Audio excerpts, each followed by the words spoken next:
Edmond now?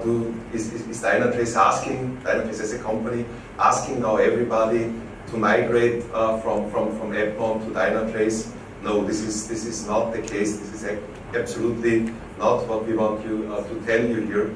So for that reason, I'm taking the chance to also speak a little bit about the Edmond roadmap, as the product management team is a completely joint team, so it's one product management team that is responsible for both Edmond and Dynatrace.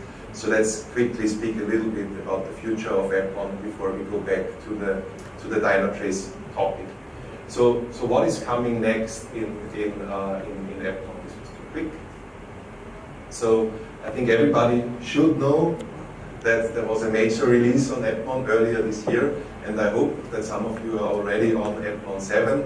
If not, please really look into Edmond 7. Many significant improvements, especially on the web UI, web dashboarding, are part of Edmond 7. So if you're not yet on Edmond 7, it is really time to go and update. That's number one. The next significant release is planned for February next year, so pretty soon. And let's have a quick look into some of the features that you will get with Edmond 7.1. So the biggest improvement is that we still get a lot of feedback from Edmond users that it is too many times the case that you have to go from the web UI that everybody loves to the Edmond rich client. So what we are trying to achieve with Edmond 7.1 is that you can handle all the major use cases from the web UI. The rich client will still be there. You will still need the rich client, especially for some configuration tasks. But when it is about everyday's work, so analyzing performance issues, then we really want to give you the chance to do that within the web UI only. Well, that is not working perfectly. I might do something less sophisticated technically to Edmond, so that will lead to more powerful layouting capabilities. And the other thing I think is a very nice one. So we do understand that you have invested a lot into building dashboards for the rich client of Edmond. What you will get with Edmond 7.1 is a converter tool that takes a rich client dashboard as an input and automatically converts it into a web dashboard, and you see a screenshot of the result. I think that is a very practical thing. No. It's just far. It's far away. Single sign-on, I think, is also something that is very frequently requested with the web UI.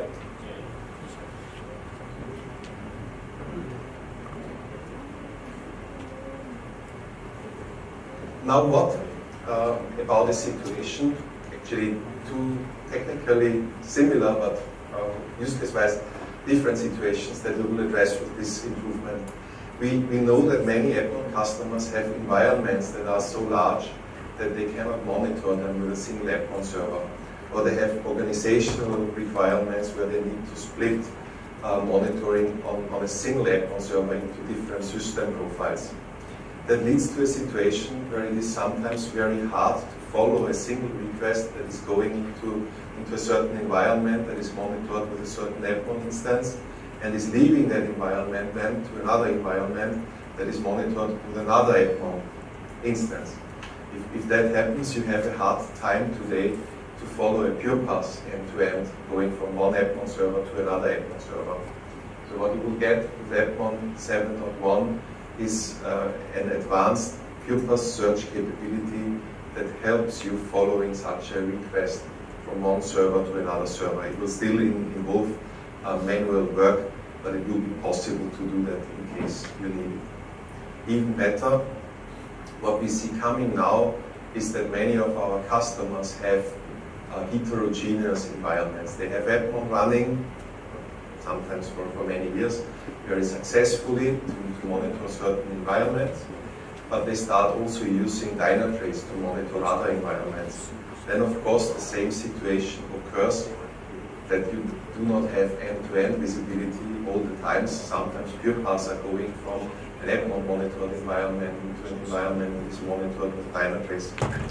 For this reason, we are integrating similar pure path search functionality in Dynatrace, and at the end of the day you will have the possibility to go back and forth either way, so you can follow single transactions then. Similar situation then, what about dashboarding use cases? So if you stick with that situation, that you are using Appon for certain environments and Dynatrace for other environments, how can you build a dashboard that is showing the overall environment? This is actually on this slide, so there will be a possibility in Appon to export metrics that are captured with Appon into Dynatrace. So that Dynatrace will be the data sink. And you can use then Dynatrace dashboards to show an overview across environments that are monitored with Appon and Dynatrace. So, in short, what you should take with you out of this presentation is that Appon is still fully alive, is kicking. We have a substantial investment on the R&D side into Appon. And you should feel comfortable to keep using Appon, to extend using Appon where it is appropriate. So this is a few minutes. I will try to explain how you should look at Dynatrace being an Appon expert. So let's start with a few facts on Dynatrace. So as I just said, Dynatrace is clearly our next-gen solution. What are the big differentiators? Number one, it is this AI layer. We have seen it in the demonstration, that Appon engineering and product management team. So we do understand the use cases, we do understand the needs of Appon customers. Nevertheless, if you start using Dynatrace, you will immediately realize that many things are different between Appon and Dynatrace. So look at that with the assumption that there was some thought behind this. So typically we try to really make significant improvements, and for that reason we didn't make it always very, very easy to move over from Appon to Dynatrace, because we really tried to build something new that does a few things a lot better, but different than Appon. And we will speak a little bit more about a few examples, and that should actually help you when you look into Dynatrace, to start easier and quicker. So what I really want to explain is that Dynatrace is a superset of Appon when you look at it from a use case perspective, and I will show some of those differences. And again, do not take this as a call to action here to leave the room and start thinking about how can I migrate my existing Appon installation. That is not the point here.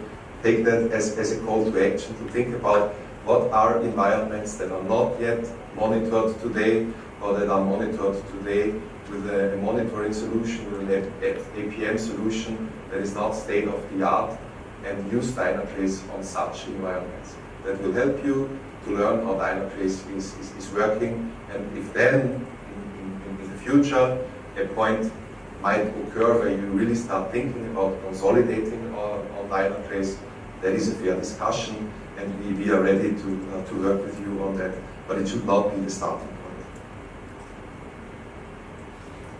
So why is Dynatrace a superset of Appon? You don't need to go into the AI topics again. You have seen the Davis demonstration already earlier today. In the morning, we covered on, I think to some extent, there would be a lot more things to show, but we do not have the time. Some of the full stack capabilities that are actually completely unique in the whole industry. So Dynatrace has built in log analytics capabilities. Dynatrace detects with the one agent log files automatically for all processes, not only Java, and also the point to consider when you're working on your next generation architecture. Eventually, Dynatrace is really best in class when it is about monitoring new stack environments. So whether this is public cloud, AWS, Microsoft, whatever it is, whether it's private cloud, OpenStack, VMware, all the container technologies, all the microservice architectures, this is really where we are focusing completely on Dynatrace SaaS and Dynatrace Managed as a company to have best-in-class support for all these new or rather new technologies.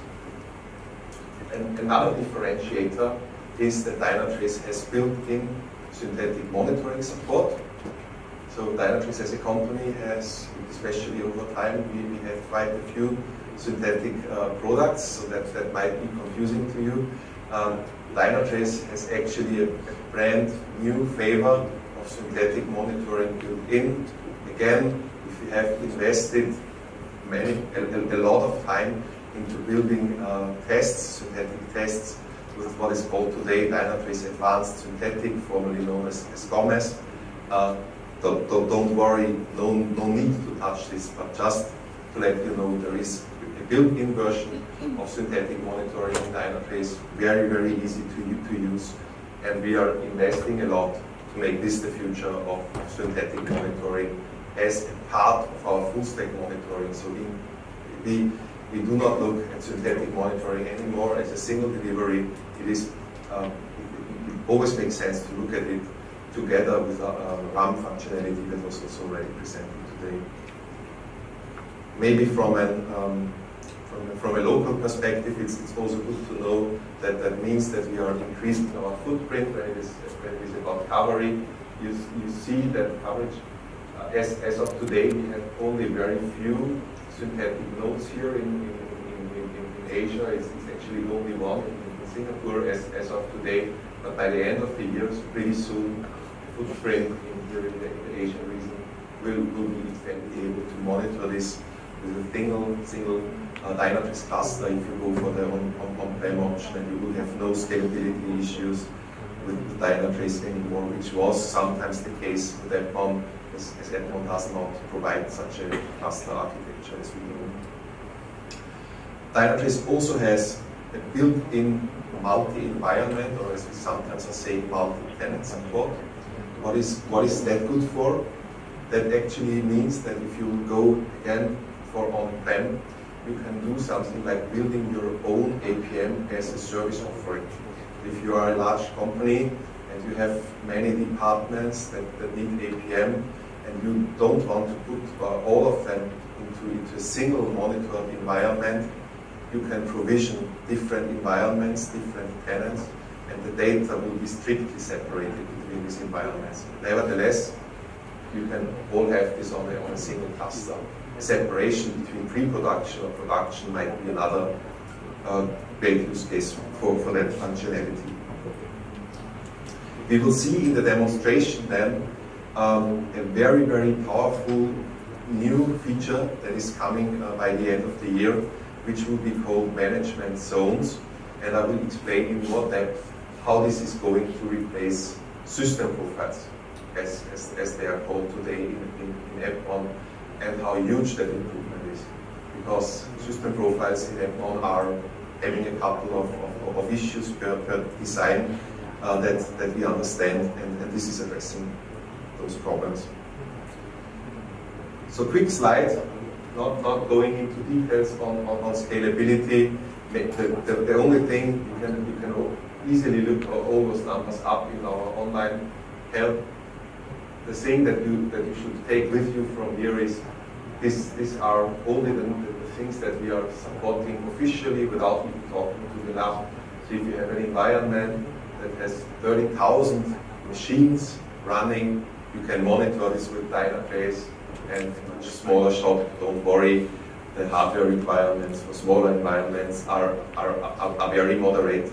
Just feel comfortable. You basically don't have to worry about scalability. And if that is not meeting your requirements, you can talk to us and we will find a solution for such a large customer.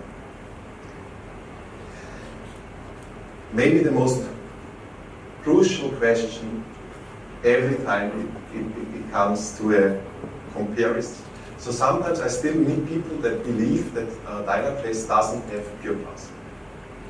That is a misperception. Dynatrace has pure paths. Dynatrace has pure paths since day one. Basically, what is true is that Dynatrace is presenting pure paths very differently than Epon for a couple of good reasons, actually. So if you think about pure paths in Epon, then Epon presents pure paths always agent-based. So if you look at an Epon pure paths, you see those agent boundaries. You see the calls going from agent to agent, and Epon has a very, very strong focus on the entry point of the pure path. So technically that means the first agent that sees the request coming in has a very, very special rule semantics in Epon, which creates many, many times a problem. Most Epon users are not even aware of the fact that this is a problem, but it doesn't change anything on the fact. So think about a situation where you are responsible for a back-end service. So all the pure paths in Epon are not starting at that service because it's a back-end service. So the pure path is always starting more towards the front end. So the next area that causes most of the questions that we are getting by people that are looking into Dynatrace coming from an Epon background, business transactions. So we will not go through all the details of this slide. But what I did here is I put all the, and you will get the slides after the meeting, of course. I put down the primary use cases why people are using what is called business transactions in Epon today. Number one use case, covered, you get automatic views, no configuration needed at all. Many other use cases, we will not go through all of them, are treated similar, so typically much easier way to handle it in Dynatrace, much easier configuration. And things are named differently. What you will not find in Dynatrace is something that is called business transaction, because we keep that term for later when we will cover things that are really more business oriented than the use cases here that I think are all more performance centric. And yeah, let's keep it with this. I will show a little bit more in the demo. Bottom line, 95 to 99% of things that you can do with Epon when it is about business transactions can be done with Dynatrace most of the times, all the times. It is a lot easier, and there is, that is maybe also worth to mention here, there are a few use cases. So to a quick demo, or not so quick demo. Time check. Okay.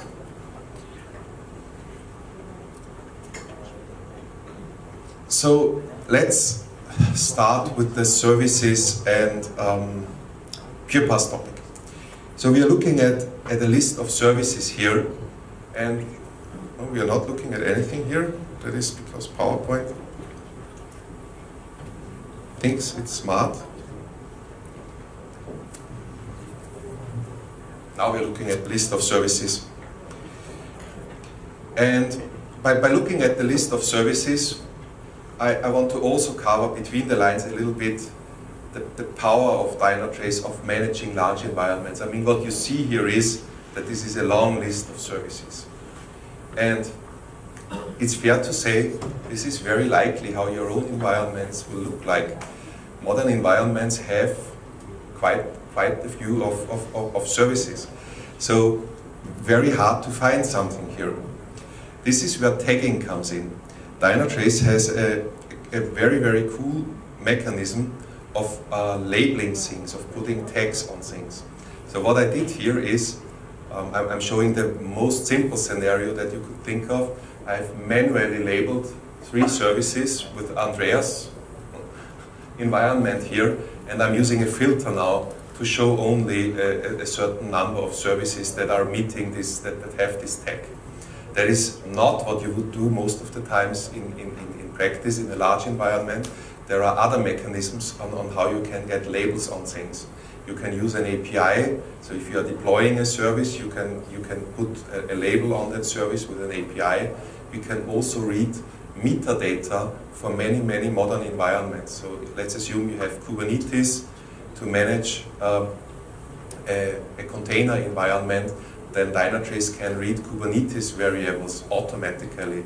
So if you have like an organization label in Kubernetes, Dynatrace can retrieve that automatically, and you can, without doing any configuration in Dynatrace, filter for all services that are owned by a certain group inside your business. But now, let it be good with that and drill down into the front-end service. So,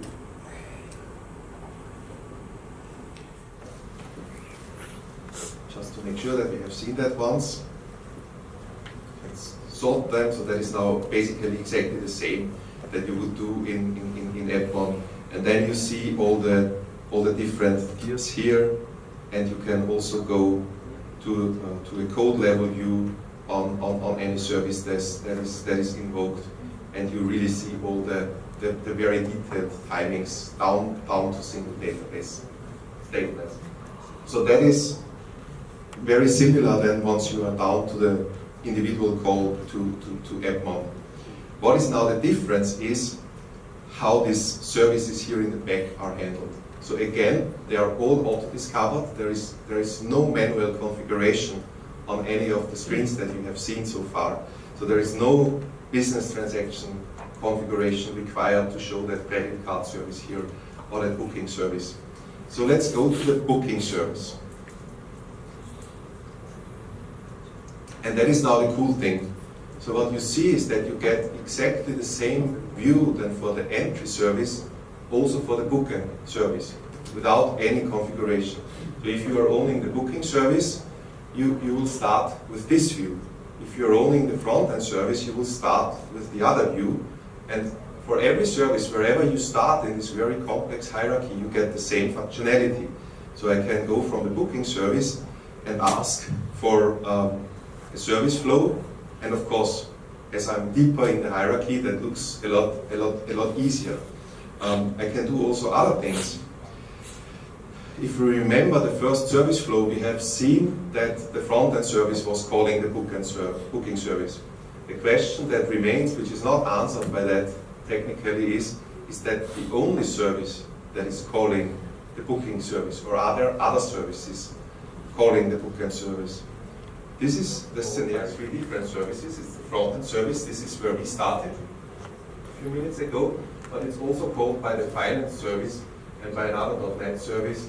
And you see how the load is actually distributed across that I showed quickly, and you can filter them based on that rule.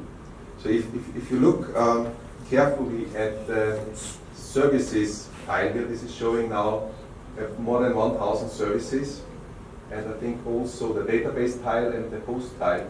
And I'm switching now to the My Services Management Zone.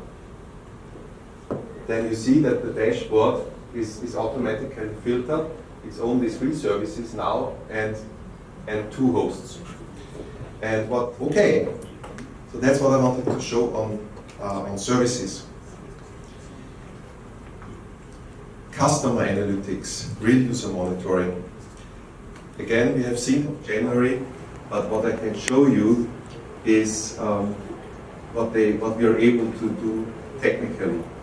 And before I kick off that video again, I need to explain you something, because without that it is very hard to understand what is going on here. So you see on the left side here 2 browser windows with Dynatrace.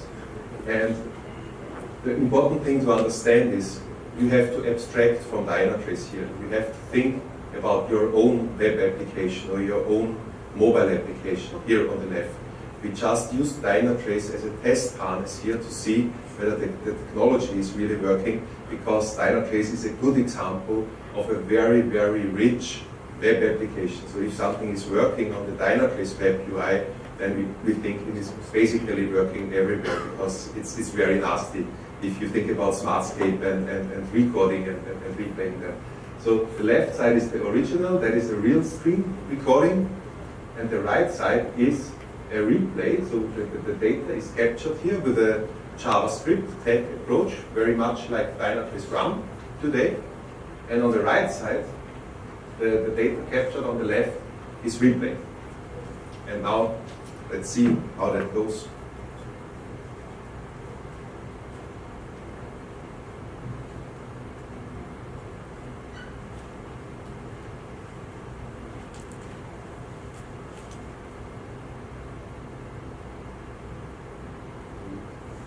You can see the mouse.